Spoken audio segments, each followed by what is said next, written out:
Aujourd'hui, dans cette édition de décryptage, nous accueillons le docteur El Hadji Fall, conseiller stratégique du bureau régional du PNUD.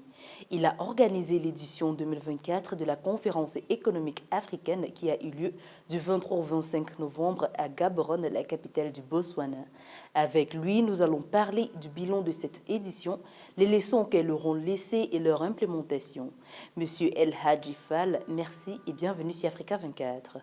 Beaucoup a été dit, des experts se sont exprimés. Quel bilan portez-vous de l'édition 2024 de la conférence économique africaine? Alors, je pense que le bilan ne peut être mesuré qu'en considérant le contexte dans lequel cette conférence se tient et la thématique de la conférence qui porte quand même sur les incertitudes globales et leur impact sur le développement de l'Afrique. Parce que nous sommes quand même dans un contexte particulier où l'Afrique, comme le monde, en fait, a vécu un certain nombre de chocs imprévisibles et qui ont beaucoup touché les économies, notamment africaines.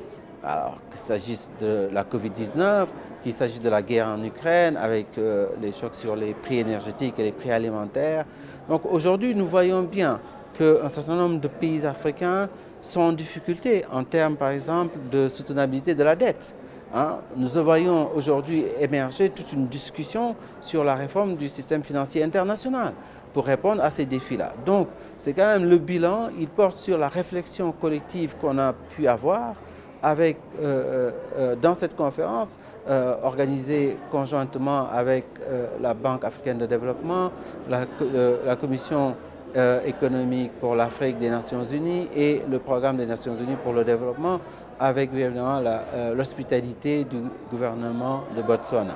Donc nous avons quand même eu des échanges, je pense que très importants, et je pourrais même citer un exemple du message donné par le président du Botswana, qui demandait à ce que nous ne nous limitions pas à nous appesantir sur les problèmes, mais que nous allions directement aux solutions pratiques, réalisables dès maintenant. Il dit, je veux la vérité brutale. Je veux la vérité brutale pour répondre aux défis auxquels nous faisons face. Je pense que c'est un message très fort et qui a résonné tout au long de la conférence et on peut le mesurer à un certain nombre d'idées très fortes qui ont été avancées. Monsieur El Hadj, dites-nous quel message à retenir et à partager après cette édition. Je voudrais en citer trois. Première idée sur une problématique récurrente qui est le financement du développement de l'Afrique. Il a été noté que près de 580 milliards de dollars sont perdus en ressources par l'Afrique chaque année.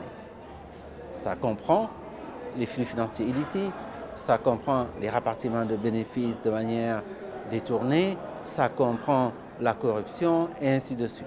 Ça veut dire quoi quand même? Ça veut dire que les ressources sont là. Il y a des ressources, parce que 580 milliards sur 3 ans, ça fait l'équivalent de ce que l'Afrique a besoin pour atteindre les objectifs de développement durable. Ça montre quand même que là, il y a un message fort sur la nécessité des États africains à renforcer leur mobilisation de ressources internes, à renforcer les mécanismes de contrôle et qui permettent de limiter ces fuites de ressources. Et cela est d'autant plus important dans un contexte où les pays africains font, enfin, un certain nombre, environ près de 20, font face à des risques de solvabilité. Ça montre l'importance quand même de ce message-là. Deuxième message important qui a été discuté porte sur la réforme du système financier international.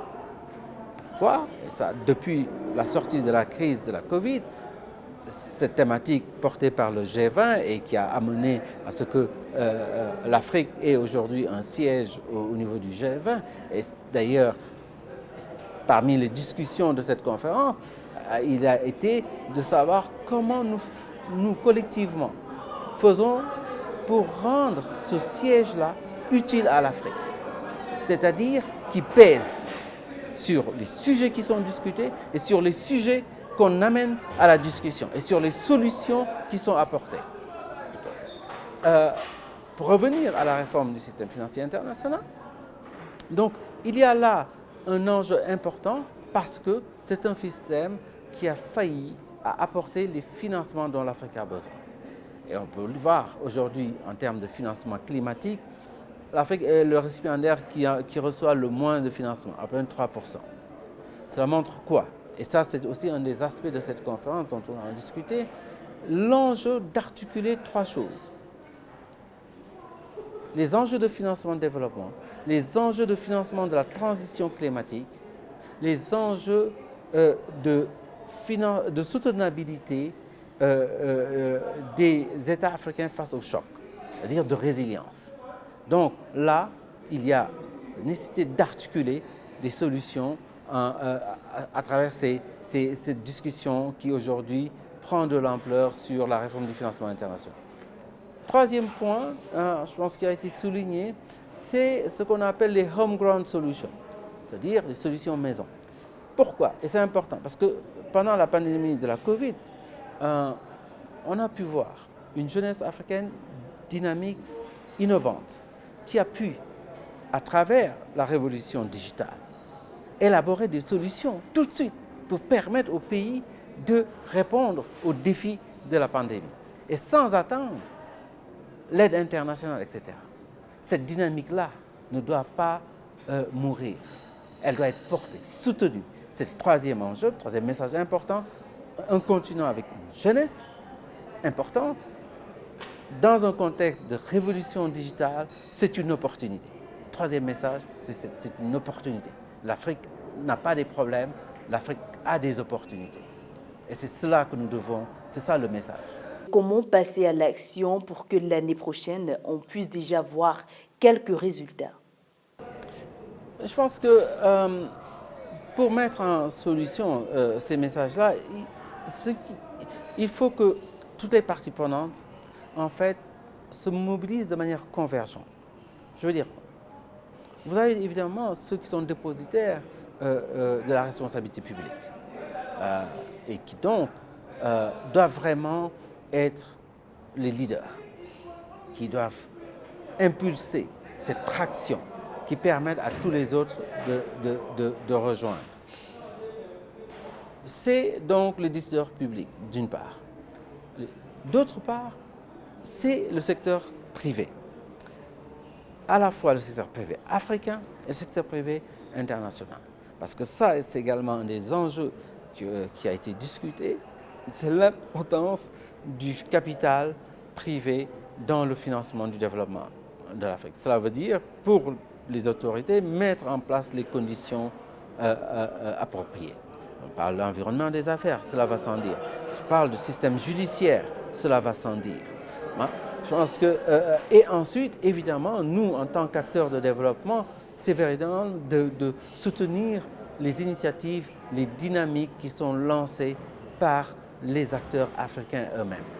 Si nous tous nous travaillons ensemble dans cette voie-là, nous pouvons réaliser les solutions. Nous les connaissons. Nous connaissons les solutions. Il faut que ce dont on parle souvent, le développement de l'Afrique, soit la priorité de nous tous. Il faut que ça soit la priorité de tout le monde.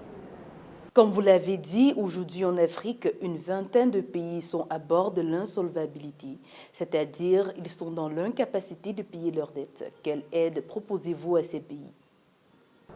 Non, alors c'est vrai, il y a aujourd'hui, suite à la guerre en Ukraine, à l'envolée des prix pétroliers, etc., suite aux politiques monétaires restrictives qui ont été menées pour lutter contre l'inflation et la montée des taux d'intérêt, cela a mis en difficulté un certain nombre d'États africains qui aujourd'hui payent autant en services de dette que ce qu'ils reçoivent en aide publique au développement.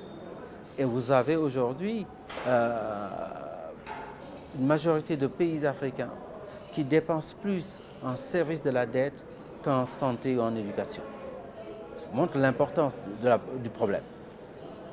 Il est vrai, suite à la Covid, des mécanismes ont été mis en place avec le FMI à la Banque mondiale et à travers le G20 pour appuyer les pays africains, enfin pas seulement les pays africains, mais essentiellement les pays africains aussi, qui avaient des problèmes de soutenabilité de la dette, ce qu'on appelle le Common Framework, le cadre commun,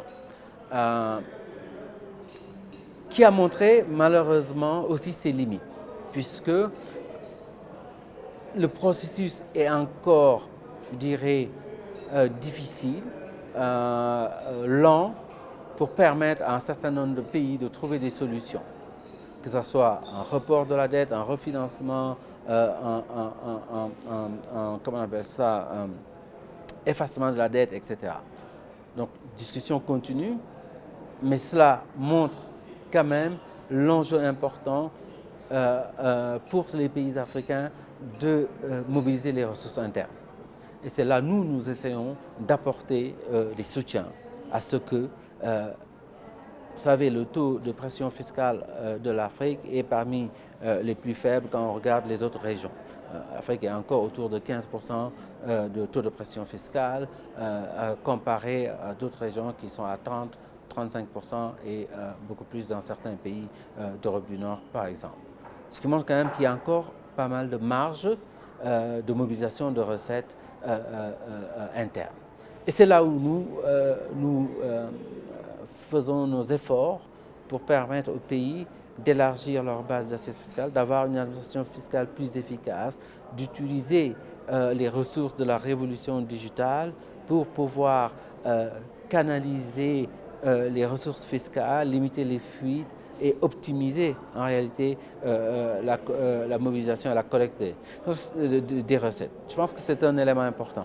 Évidemment, nous accompagnons également les États et notamment nous contribuons également aux réflexions au niveau global pour retravailler le cadre global de gestion de la dette,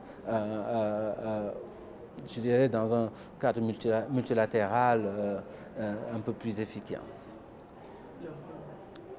Dr El Hadji Fall, merci d'avoir répondu aux questions d'Africa 24. Mesdames, Messieurs, restez scotchés avec l'information sur Africa 24.